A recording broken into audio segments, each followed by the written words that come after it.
Ta-da. You are live. Hello, everyone. Teresa and Jen. Hi. Hi. Yay. I'm glad you're here. Teresa didn't get finished, so I'm not sure if I'll stay or not. Well, stay for a little bit. We won't jump right into spoilers right at the beginning, so. Jen, so glad I finally read this book. It's been on my TBR for middle grade March for the last 2 years. Yay. 2 years. That's great. Hi, Anne.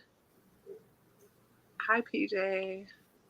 Really enjoyed the book. Good. So we are, as of right now, just me and Jenna. Amanda's probably going to pop in like towards the end just to share her thoughts. She had some middle school mom stuff to do today. And Katie is still putting her littlest down for the night. So she'll get here when that's all taken care of. We had said at the beginning that all 4 of us might not always be here for the book talk, and that's okay. So sometimes we've been lucky so far. This is our 4th one, right? Mm-hmm. May, June, July, August. This is our 4th one, and for the first 3, we've all 4 been able to make it. But moving forward, we might not all be able to make each one. So it's okay. We're gonna. It's fine. And so we're here to talk about MAIZY CHEN'S Last Chance. Da-da-da-da. Ooh, my library copy doesn't have the medals on it. Oh yeah, so mine has. It won it was a National Book Award finalist, and it won a Newbery Honor. And this one is, I don't know, Asian Pacific American Library Association Children's Literature Award winner. So the Asian nice guy won. I'm not surprised that it won so many awards. Yeah. It just feels like one of those. I'm very excited to talk about it. I read it, full disclosure, I read this while I was very sick with COVID. And I mean, I cried. I absolutely loved it. I'll tell you right now, I ended up giving it 5 stars. I thought it was fantastic. But then when Amanda said she had school stuff because she was going to lead tonight's discussion, she asked me to step in. I'm like, sure, of course. I finished it. I liked it. And then I'm like, but what was this book about? So today I had to do a little bit of going back and reminding myself of the story because I was a little bit sick when I first listened to it. I listened to it on audio, and the audio was fantastic.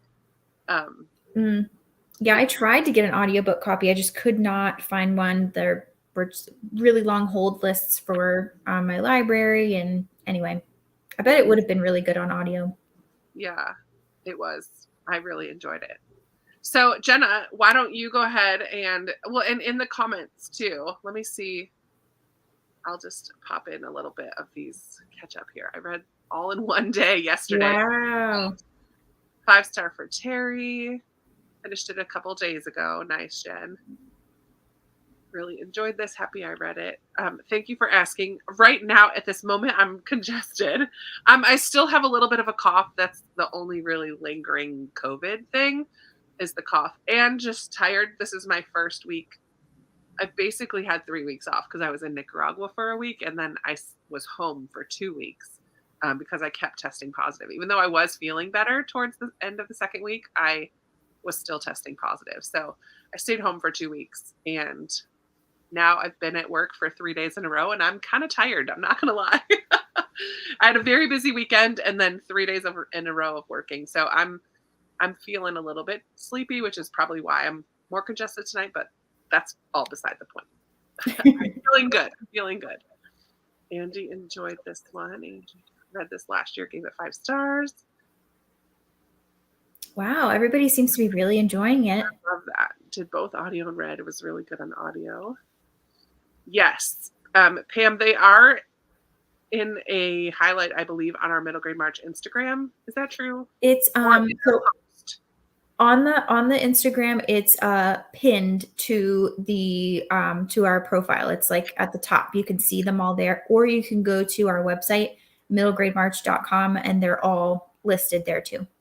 I mean, I can tell you real quick. Miraculous is September.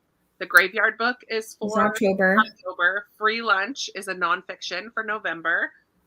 Ballet Shoes by Noel Streatfeild is December. And then The Winter King is January. But yeah, you can find the Nice. actual titles and authors and book covers and all that on those places where Jenna just said.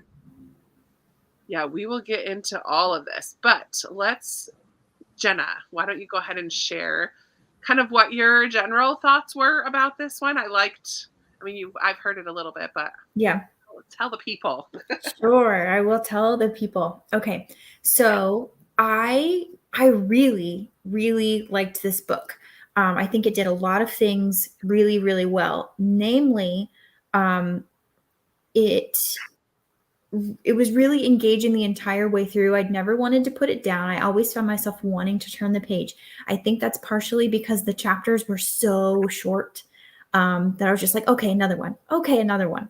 And I love that in books because I love page turners, and this was definitely a page turner. But I also really liked the kind of the almost dual timeline aspect of it that we saw in the Parker Inheritance as well, where you have like this contemporary storyline with these kids. There's a little bit of a mystery going on too, as far as like Bud the bear and things like that. But then there's also this other timeline through this story that the main character is being told about what happened in the past and how it connects to events today. I thought that was just the only thing that's keeping me from giving this 5 stars, because I think it could be a 5-star book for me. It has a lot of stuff that I like, small town, like family business, love those things.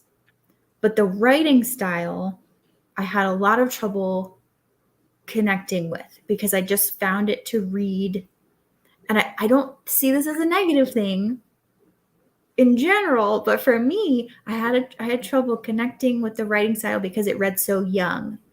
The language or the sentences were just so like short, and like there was this idea, and okay, now we're going to this idea. Oh, now we're going to this idea that's kind of unrelated, but it's all in the same paragraph.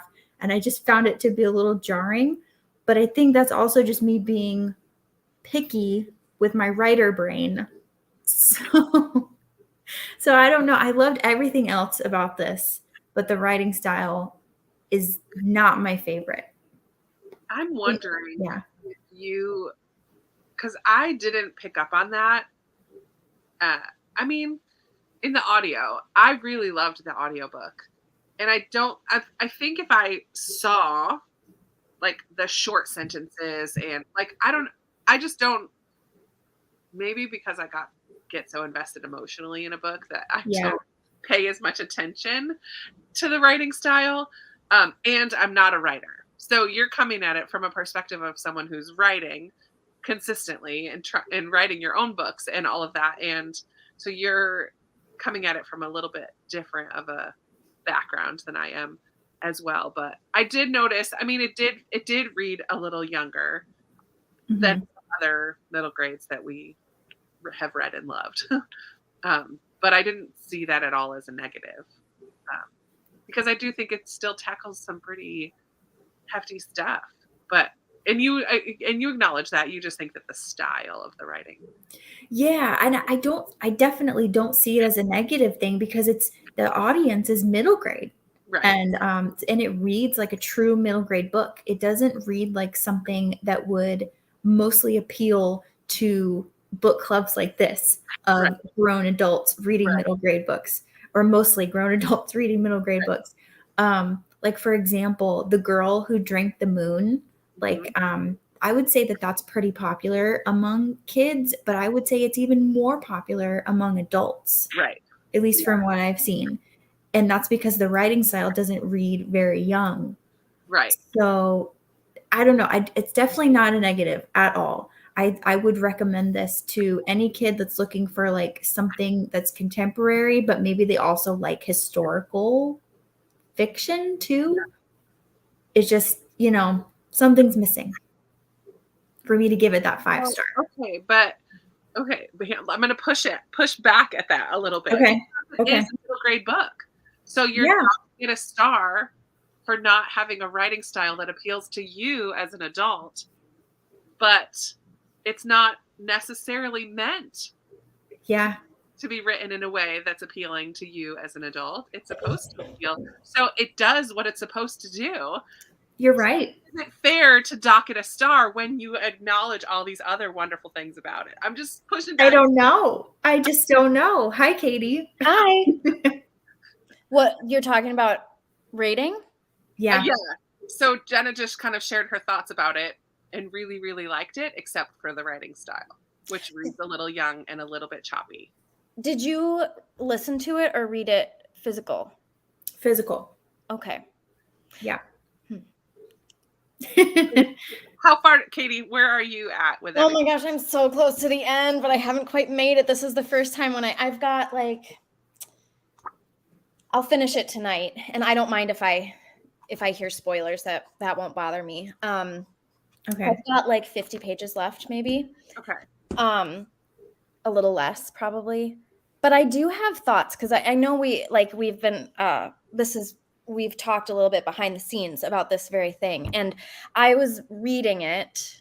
I was reading a physical copy, and then today I was like, I wasn't going to have time to like sit down and read physically as much as I wanted to, and so I just went ahead and bought the audiobook because there was a wait list at the library. Yep. And it was only like $10. So anyway, and I was not getting that it reads really kind of appropriately or like juvenilely. I mean, which it should, because it's a juvenile fiction. Right. Right. That's not a negative thing, but I just but I it didn't come across to me as too juvenile when I was reading it physically, but when I was listening to it, I was like, oh, I can hear that criticism, but I think it's just I didn't love the narrator was reading it. So yeah, that was those are my thoughts about it. Maybe I should have listened to the audiobook. Yeah, if you already think it reads juvenile. So what did you end up rating it, Jenna? She hasn't decided. So I told Krista before we went live, I was like, okay, I'm thinking, no, there's no way. I can't do 3.5. It's at the very least, it's a 4. So you still liked it? Oh, yeah, for sure. Yeah. I'm just being a little nitpicky. Yeah. Hi, Amanda. I'm glad. Hi, my friends. So I will say that tell us, I don't know. We're still on general thoughts. So go ahead and tell us what you're thinking. I will say I'm really enjoying it. I don't think it's going to be a new favorite or anything, but I'm really enjoying it. I am not sure this is me being super critical. I'm not sure it's worthy of a Newbery honor. That's my personal opinion. Newbery and Newbery honors to me, like I have such a high standard for them.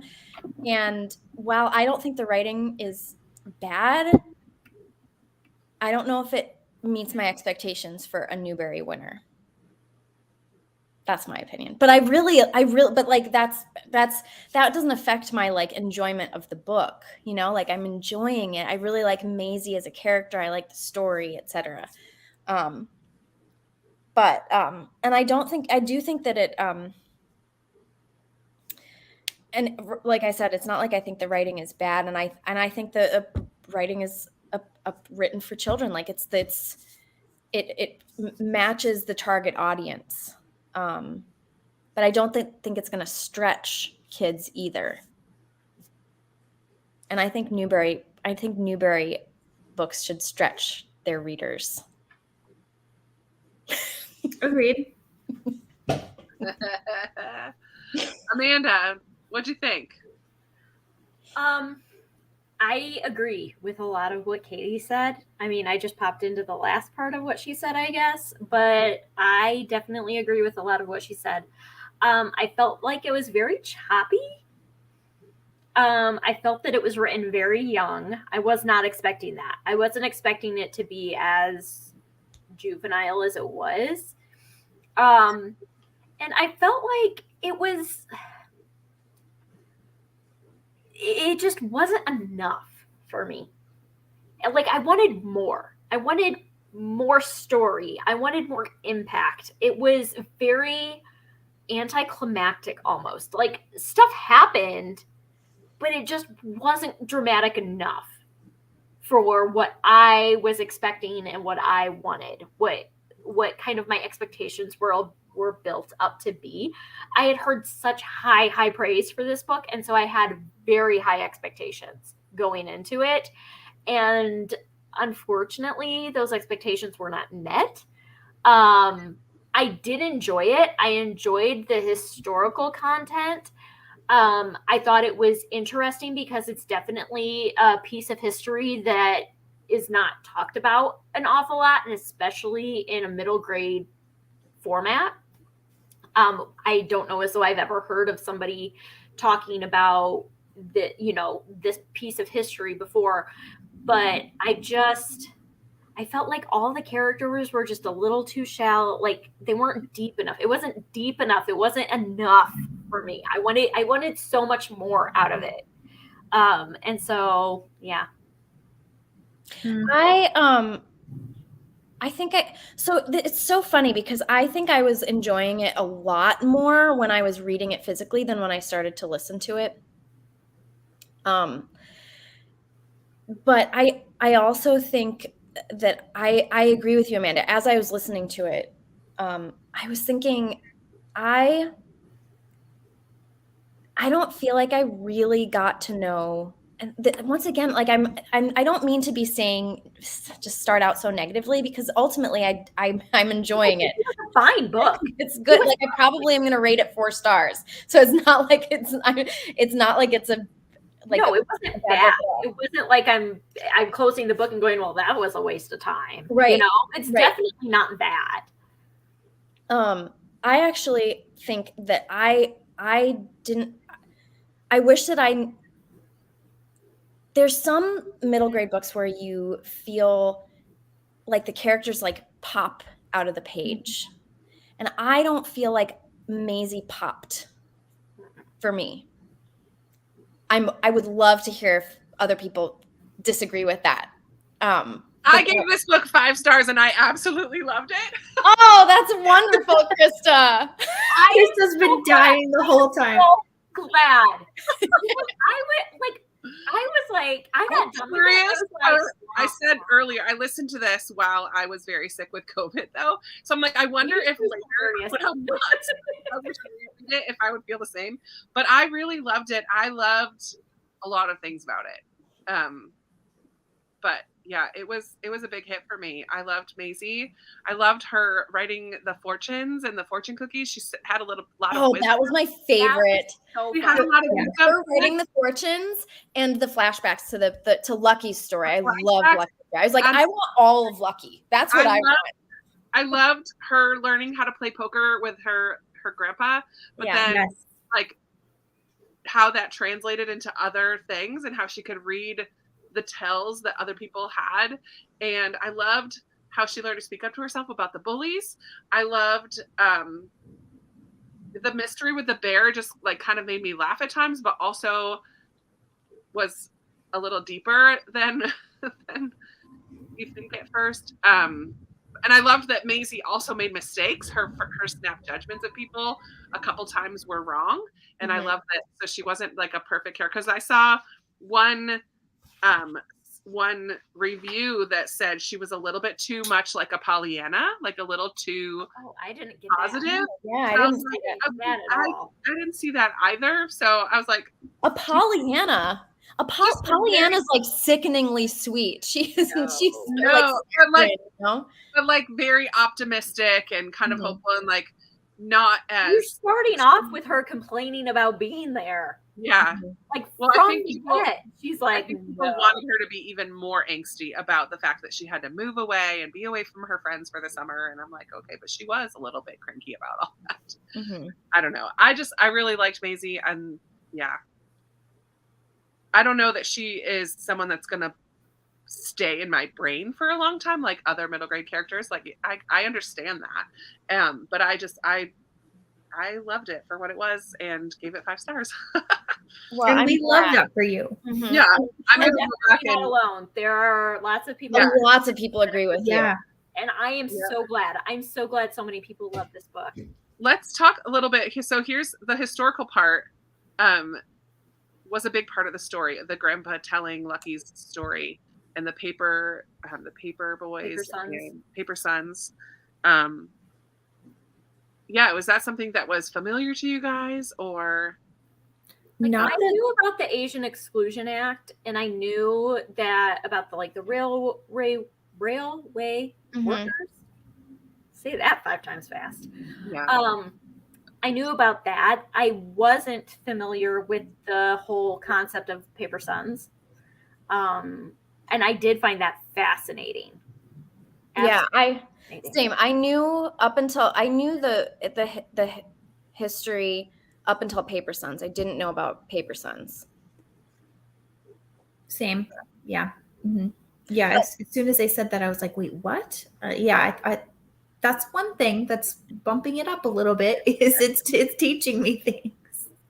Yeah, and I really loved Lucky's story, and I loved the way that story was woven into the bigger story. Like I loved that it wasn't a flashback. It was her grandfather telling the story. her family's history. I loved that so much. And someone else said that they loved the relationship between Maisie and her grandfather. I did too. I thought that was one of the most special things about the book also. I agree. Yeah, learning something new. Oh, Katie said rating a middle grade book as an adult can be tricky, knowing that we are not the target audience. Rating it as an outlier can mean it gets a lower rating, but it comes with a footnote.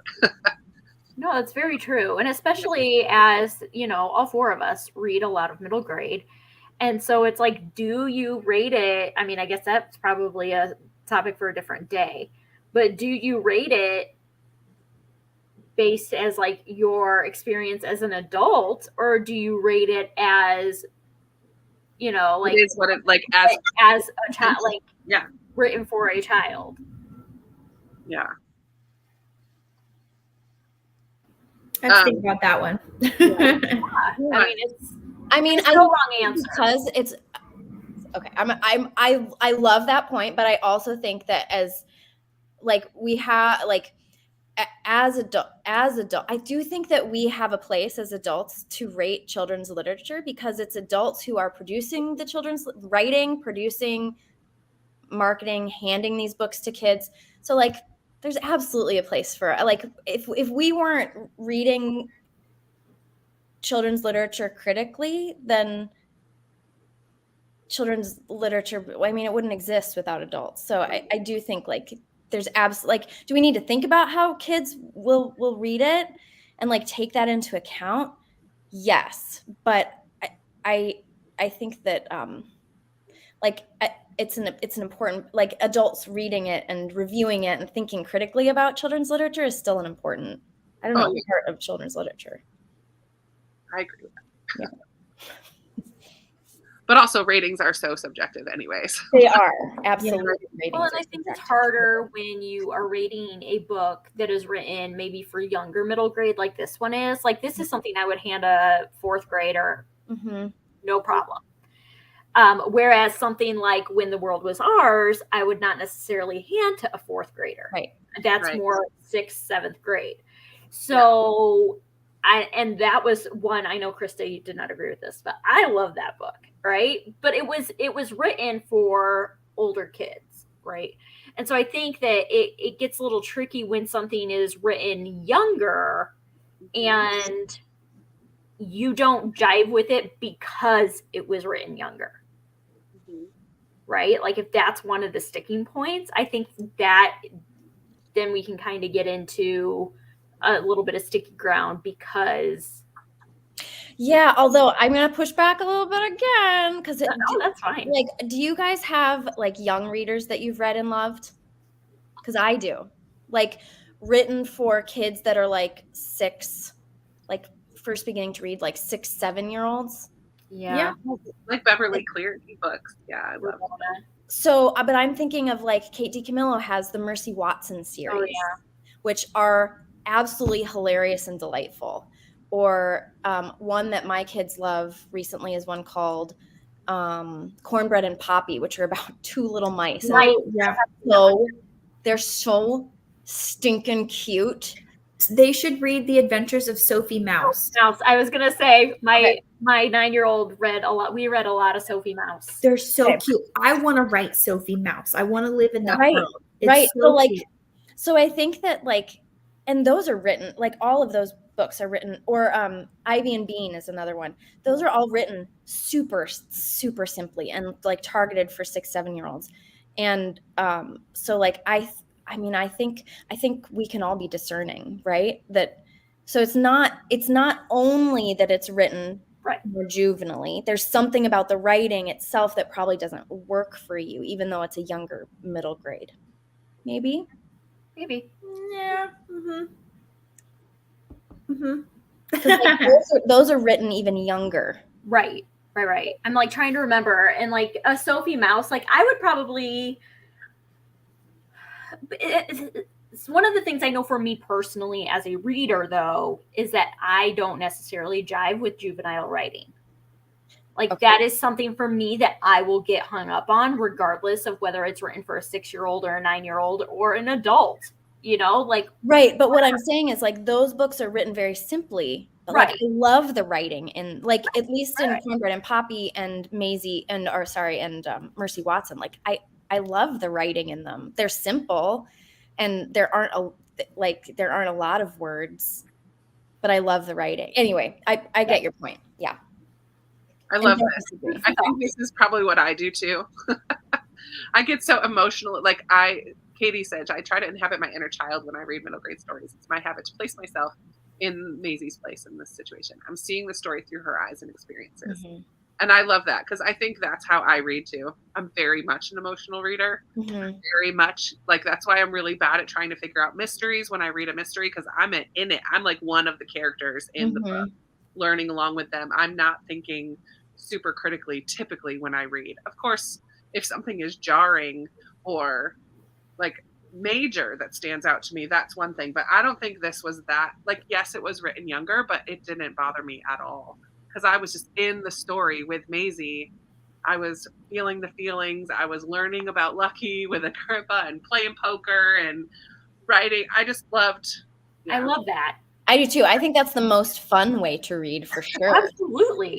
Get caught up in the story. Mm-hmm. And I'm reading a book right now, /listening to a book right now that I feel that way about, and I'm just like in it. And when things happen, I'm like, oh, you know. Well, and for me, there are times when I'm not able to do that, and for me, that's when I'm like, there's something about this writing that I'm not able to connect. Even I'm not Chinese American. I have no Chinese in my but I still was able to feel the feelings and be there and like emotional. Yeah. That says a lot. Me, like that writing, like because I've read books where I don't connect, that I'm supposed to be able to connect. I've heard like you're supposed to cry in this one, and I just don't cry. Like, nope, not happening. Not happening. Yeah, I just so weird though that like what is like super emotional and impactful for me, because I know for a fact I recommended books to you that I'm like, be prepared, and you're like, no. Like When the World Was Ours, that's one of them. Absolutely not. And I'm like 5 stars. I was sobbing. Yeah. And it's just a lot of times it's our life circumstances or where we're at in life, things that we've personally struggled with, you know, whatever it is. But it goes back to there's a book for every reader and a reader for every book, right? Absolutely.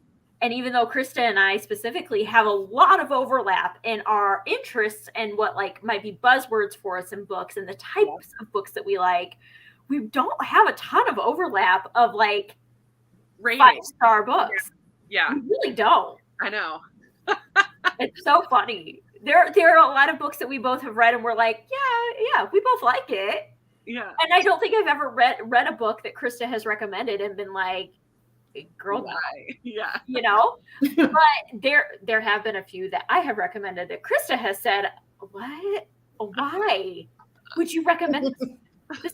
No. And I'm like, oh, but I love it so much. That was a bad time to take a sip of tea. Oh man. It's fine. Okay, so I just saw, where did I see it?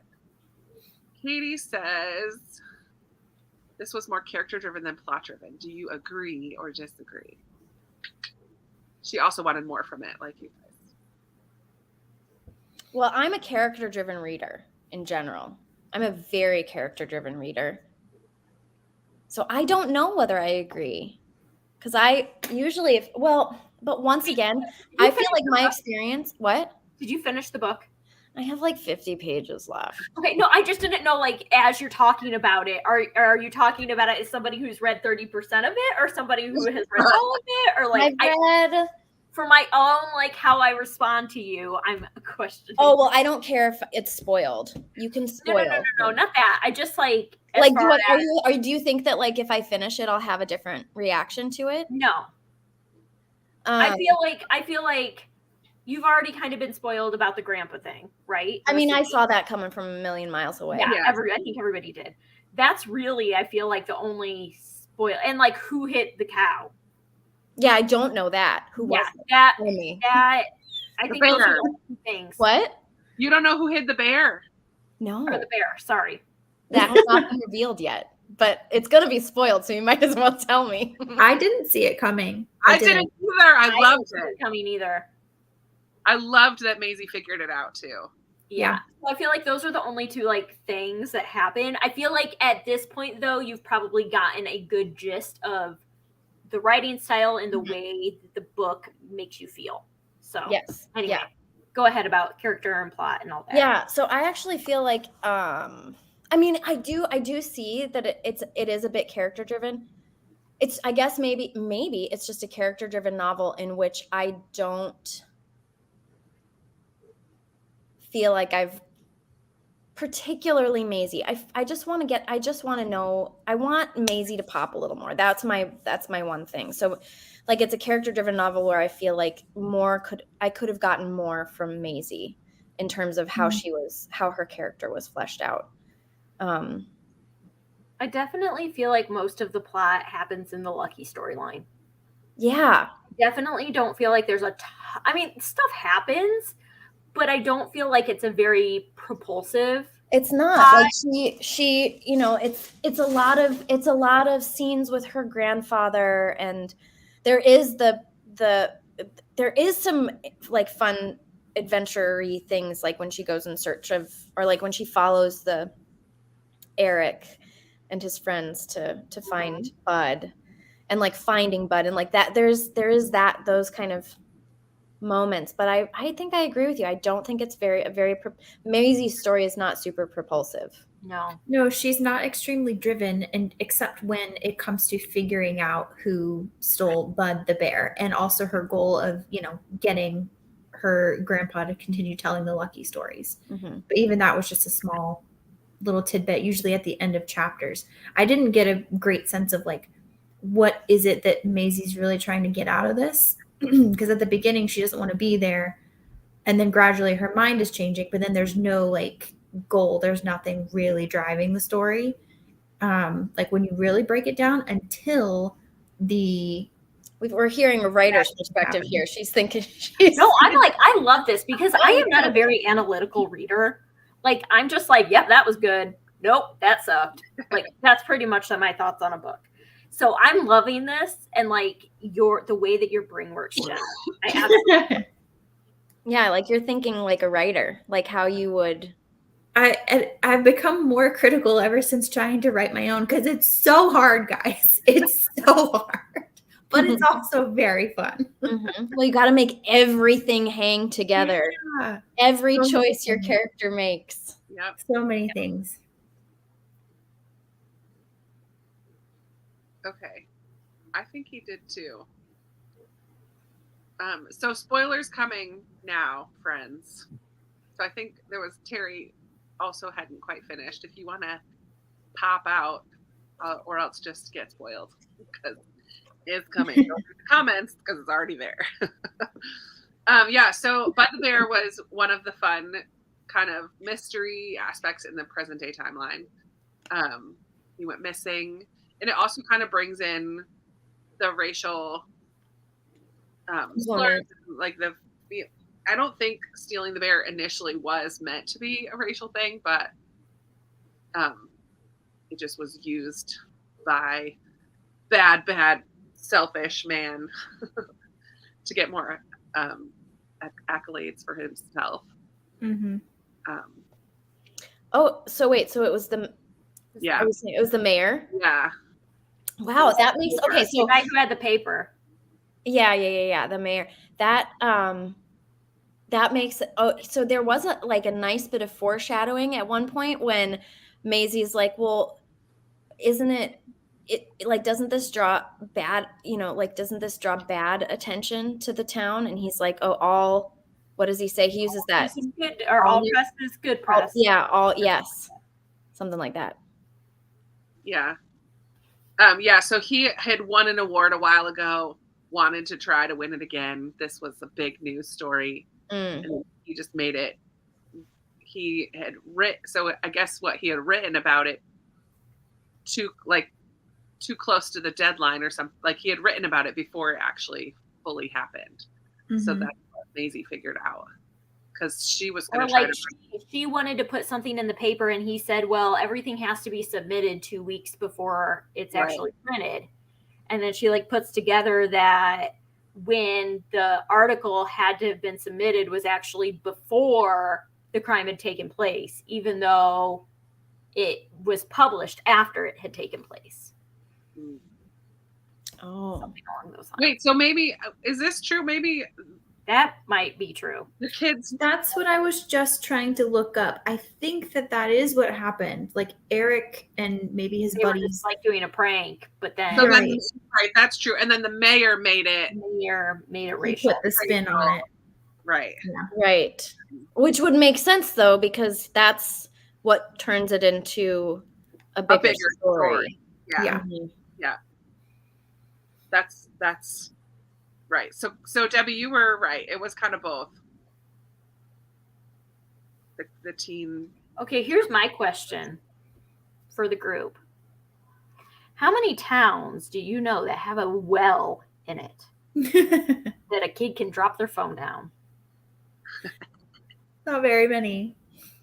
I was like, what? None? Like Jack and Jill went up the hill to fetch a pail of water? Well, like, I mean, what I'll tell you, so we live out in the country, so we have a well, right. but wells Are covered. are covered. You Pretty can't securely look because down they don't into want them. people in them.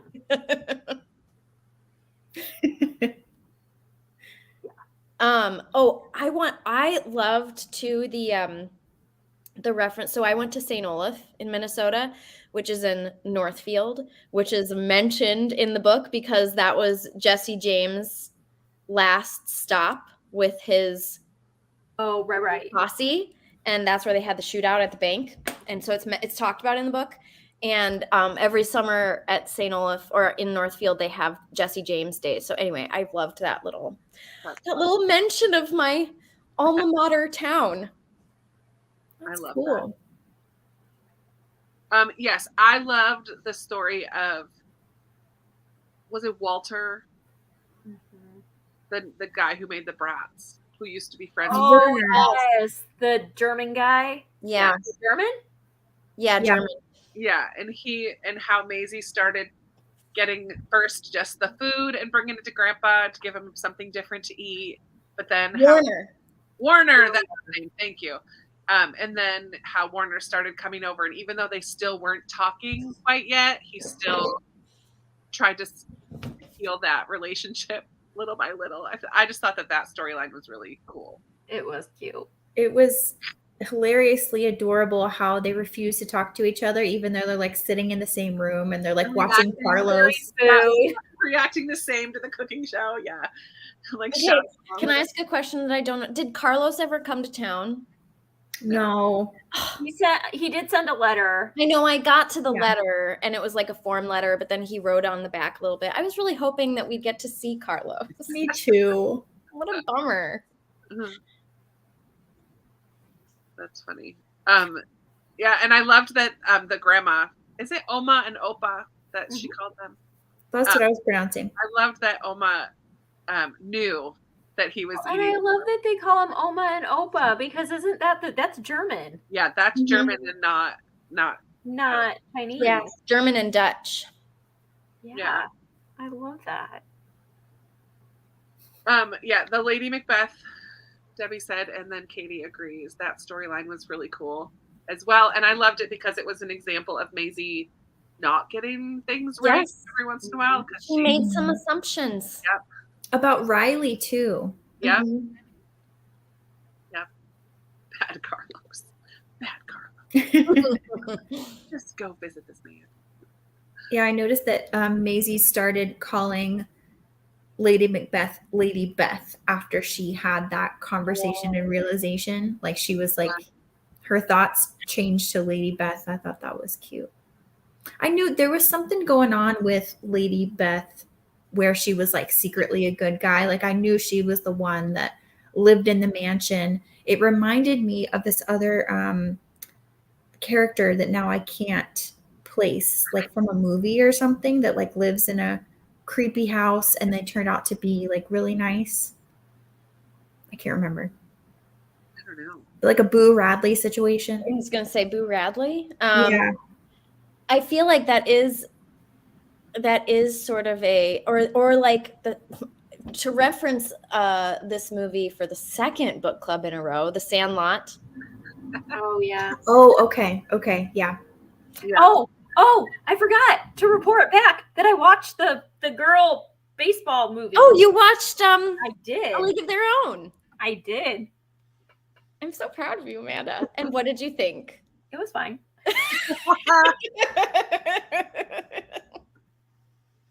I love it.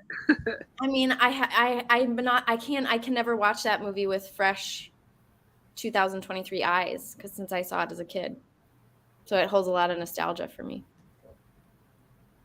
Yeah, Tom Hanks's character was a butt munch. Oh my gosh, but I love him so much.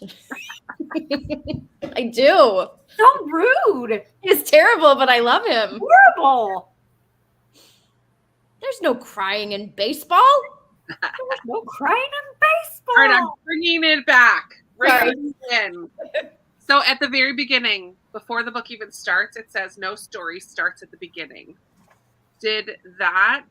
Why do you think that's at the beginning? And did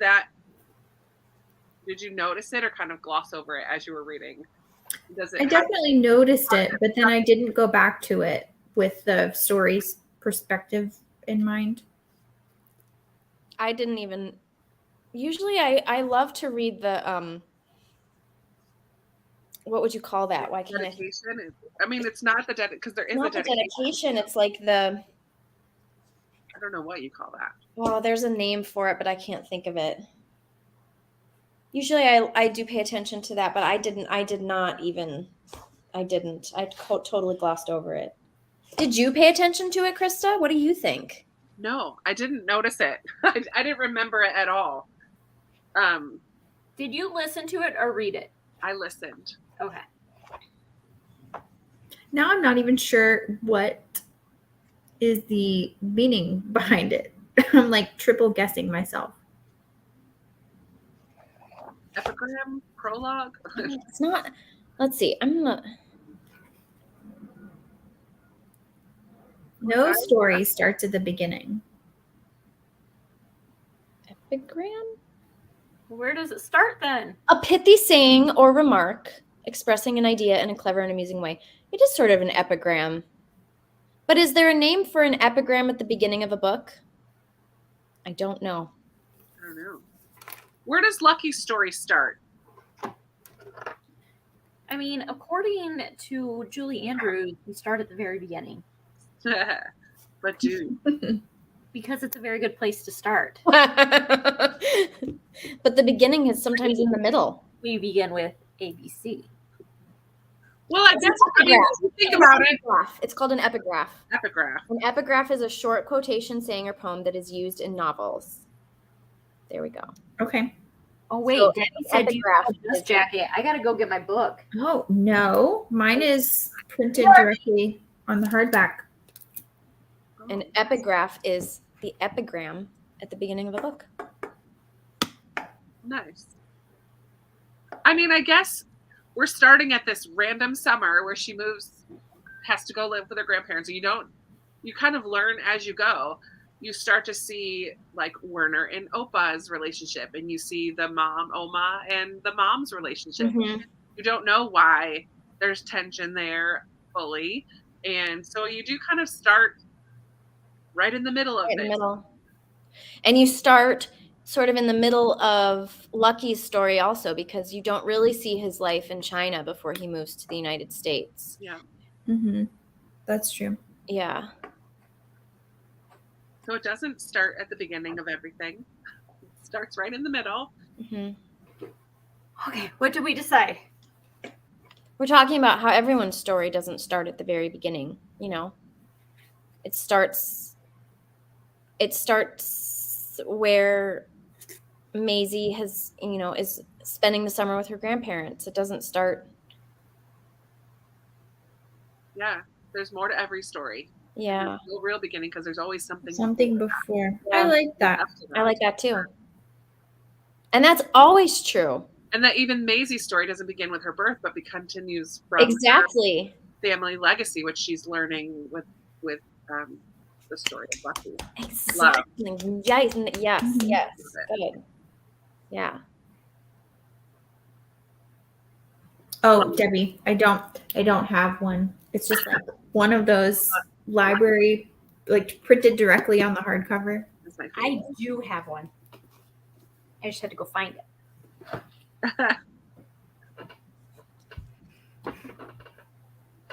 Would you say that, okay, so sometimes you read a book and it tackles too much.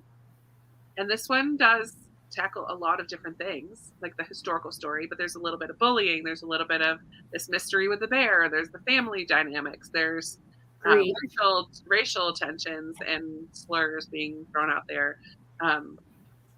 Do you think that this one did it feel when you were reading it like it was tackling too much, or did it feel like it was okay? I felt like it was cohesive. Yeah. So while it was a lot of different stuff, I feel like it all had the central theme of racism. Yeah, and helping others no matter their circumstances or background or nationality or skin color. Because even I was thinking about Finn, the other little boy who lives in the town, how it's just hinted at the fact that like he may not have very much at home, so people just kind of like give him the leftover food and nobody really talks about it, but that's just like Finn, that's what we do with Finn. And it's not explored, but it still relates back to like the now I can't remember the last name. Chen. It's in the title. The Chen family just like helping others, going back generations and not really asking questions. So yeah, I covered a lot, but I agree. I think it was cohesive. Yeah, I think it rode the line. Like it was borderline almost too much, but not quite. Yeah. Mm. Yeah, I have read others. Yeah. That have a lot. Mm-hmm. And sometimes it just feels like a checklist. Like, yep, I've included that. Yep, I've included that. Yep, got that. Yeah. I didn't feel that with this one either.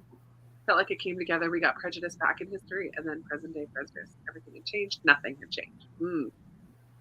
Yep. Oma says to me, it's an honor to help someone. Love that. Mm-hmm. Can we just real quick talk about Maisie's fortune writing? I love that. I Best. so much. It was so cool. She had so much wisdom too. In writing like the forgiveness one to her mom and Oma.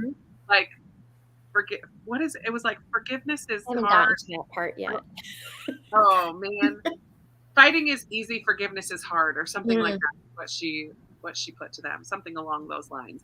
I'm like, there's so much wisdom in that. I love when she was with like the person that was on the date with a really rude guy.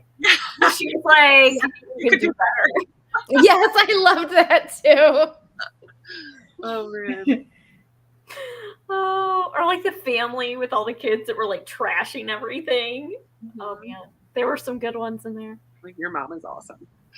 So, what is it? Like, I forget what she said to the kids, but yeah, I loved that. I don't think I had anyone else. What was Eric's one, Jen? I don't remember what she wrote in Eric's. Oh, I don't remember either.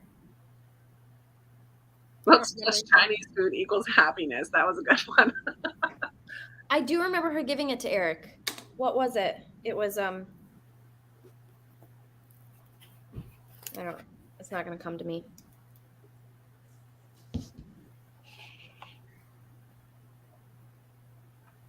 I'm never gonna find it. I'll never find it. Oh, I did. It's totally unrelated, but I did remember a scene just now that I got a little misty-eyed at. It was the luau scene where we've got Oma on Opa's lap, and Maisie is like spinning them in a circle, and they're dancing. I couldn't. I couldn't. It was too much. Yeah, I think I cried a couple times towards the end. But when they got they're gonna get fortune cookies from Opa, that did me in. I did not have an author's note in the audiobook. I don't remember there being an author's note. Oh, that's I too thought bad. there was. Maybe not.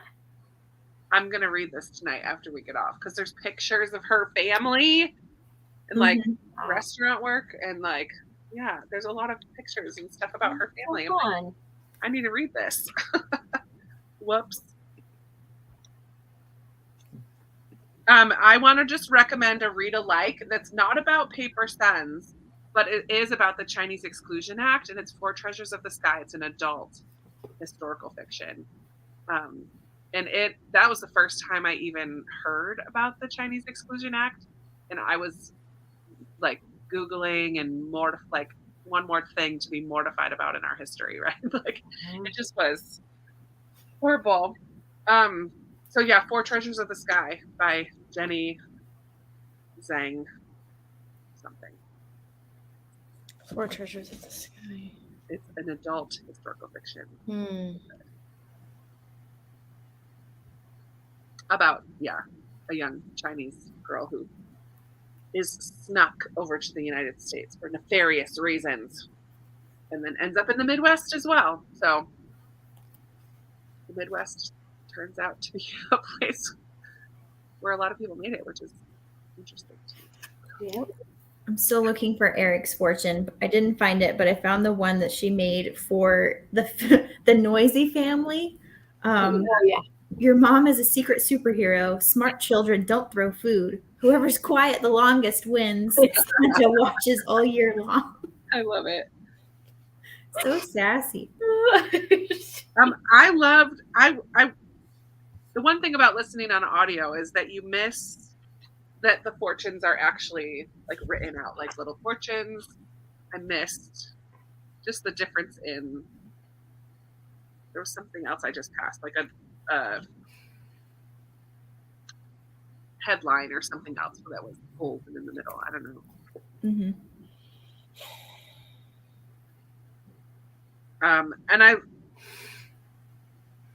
Oh yeah, Opa's fortune to Oma. I just saw that one. Oh my gosh.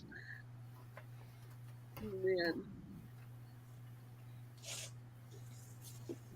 Don't say it. I'll read it later. I'm not going to say it. I'll let you read that one. Any other scenes or we're coming up on an hour here. So now, anything that you were hoping that we would talk about tonight and we didn't mention? I don't know, but look at how cute Lisa Yee is. I know, as a little kid. Very cute. Gosh, she's such a cutie pie. I just really liked Opa as a character. He was just cracking me up the whole time. Yes.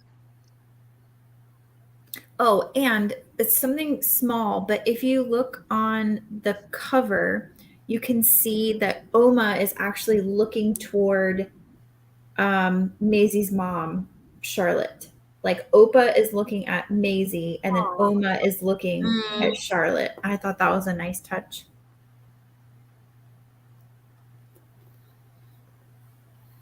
Yeah. I like this book a lot. I'm glad. Yeah. I really like I do really like it too, and I was listening to it in the car today, and my kids were in the back seat, and they were all like quietly listening along, and of course they didn't read the beginning with me, and Fox was like, "Mom, what is this book? What's it about?" So maybe I'll have him. Oh, I'll well, have- that says a lot. Like it's appealing to its audience. Yeah. Yeah.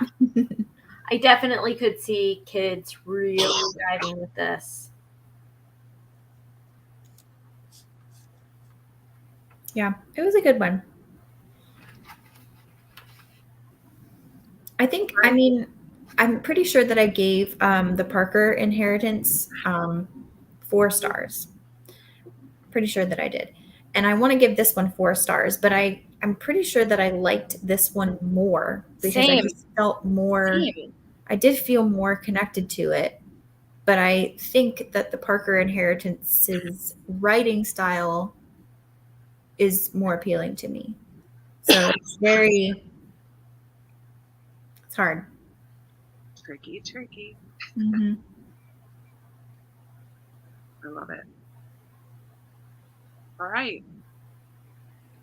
Well, I'm glad we all 4 ended up being able to make it. Yeah. Me too. There hasn't been one book I club know. where one of us has had. I said at the beginning, like as we were planning all this out, we said that we didn't always all 4 have to be here, and It's this just might happened to work out so far. I know. I have a feeling that as the school year gets moving, we might Yeah. go. Yeah. So again, next month we will be reading The Miraculous by Jess Redman, and our discussion for it will be on Wednesday, September 27th. Which one of us is leading it? Am I leading it? Me. You're leading it again? Okay. Because you did this month, do you want to do that, or do you want to do it? It doesn't matter. Oh, Okay. Debbie found the fortune for Eric and his date. Oh, what is it? Share, Debbie. I know. I remember his dates. You deserve someone better, or something like that. We're waiting for Debbie. Mm-hmm. What page is it on? Katie, I'm so glad that you're enjoying the book club. I'm so glad that you guys are enjoying. Yeah. And we appreciate you guys showing up month after month. Yeah. Yeah. Yes. Definitely something that we've been talking about for a while and just Uh-huh. had the chance to execute. Yeah. And I'm really enjoying it. I'm enjoying Very it. much. Okay, so his date's Cookie said you can do better than him. You can do better than him. That's right. 103.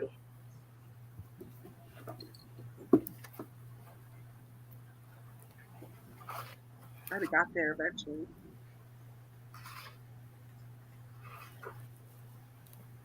Oh, I don't think Eric got one. Yeah, maybe he didn't. Maybe he did. Oh, yeah. Mm-hmm.